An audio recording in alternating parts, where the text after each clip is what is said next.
جس کی ذوق اور شوق ہے وہ اپنی استطاعت کے مطابق محفل کر لیتا ہے۔ حضرت شاہ عبد الرحیم دہلوی رحمۃ اللہ علیہ، آپ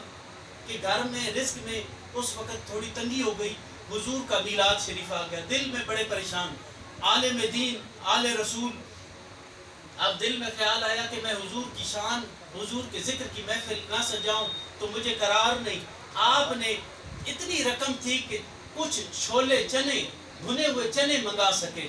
آپ نے وہ منگوا کر حضور کا میلاد شریف کرا۔ جتنے احباب آئے حضور کا میلاد سننے، ان کی خدمت میں وہ عاجزانہ تحفہ پیش کر دیا کہ میری یہی آج توفیق تھی، میں آپ کی خدمت میں پیش کر رہا ہوں۔ ابھی یہ پیش کر کے دل بڑا حزین، میرے آقا امام الانبیاء سرور کائنات کا میلاد ہو، حضور کے محفل میلاد کی ذکر ہو، اور میں لنگر ایسا سادہ سا دیا، پتہ نہیں لوگ کیا سوچیں گے، پتہ نہیں حضور کی بارگاہ میں میری یہ غلامی قبول ہوئی کہ نہیں۔ اسی محبت اور عشق کے عالم میں آپ جب رات کو سوتے ہیں، قسمت جاگتی ہے، سرور کائنات صلی اللہ علیہ وسلم کی محفل کی زیارت ہوتی ہے، حضور جلوہ گر ہے، اور غلام آ کر آپ کی بارگاہ میں تحفے پیش کریں، یا رسول اللہ فلاں مقام پر آپ کی میلاد کی محفل سجائی، حضور انہوں نے یہ لنگر پیش کیا ہے، حضور فلاں جگہ پر محفل میلاد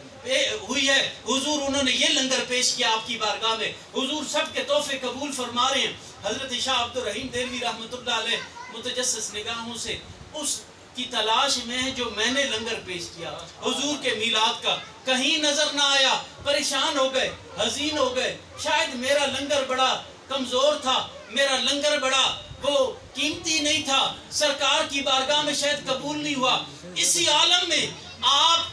دیکھ رہے ہیں اور اداس ہو رہے ہیں، امام الانبیاء کریم آقا علیہ السلام کی نگاہ رحمت پڑتی ہے، فرماتے ہیں شاہ عبد الرحیم تو نے جس محبت سے، تو نے جس عشق میں ڈوب کر میرے میلاد کی محفل سجائی، میرے ذکر کی محفل سجائی، سب کے تحفے تو پڑے ہیں، پر تیرے جیسے عاشقوں کے تحفے ہم اپنے ہاتھوں میں رکھتے ہیں۔ سرکار وہ چولے کبھی ایک ہاتھ میں کبھی دوسرے دست مبارک میں ڈالتے ہیں اور فرماتے ہیں ہم اپنے دوستوں کو جدا نہیں کرتے۔